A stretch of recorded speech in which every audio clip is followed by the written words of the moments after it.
Բացի այն, որ ապօրինություններ են տեղի ունենում և տեղի ունենալու թերևս Հովանավանքում,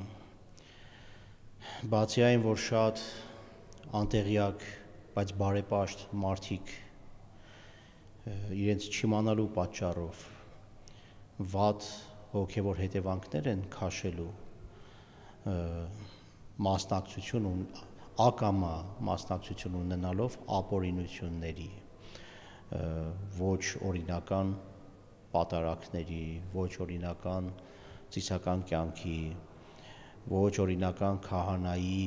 օրհնության, նաև այստեղ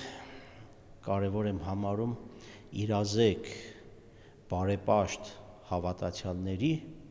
հոգևոր իրավունքները։ Նրանք իրազեկ են, գիտեն, որ Հովանավանքում իրեն քահանա հորդորձող, բայց ոչ քահանա անձնավորություն ծիսագործում է պատարագ է մատուցում իբրև թե, և նրանք գիտակցաբար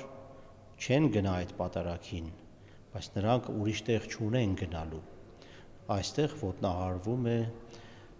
հավատացյալ մարդու հոգևոր իրավունքը, նա այս խժդժության պատճառով զրկվում է իր բաժին պատարագից, զրկվում է իր բաժին հաղորդությունից, ահա այս հանգամանքը իմ կարծիքով ոչ պակաս կարևոր է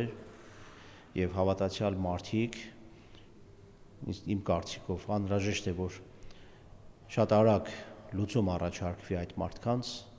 որ նրանք կարողանան շարունակել իրենց հոգևոր ընթացքը, իսկական պատարագների մասնակցելու հնարավորություն ունենալ։ Հիմա օրինակի համար այս եկող կիրակի շատ իրազեկ հավատացյալներ ցավոք սրտի զրկված են լինելու ճշմարիտ սուրբ հաղորդությունից։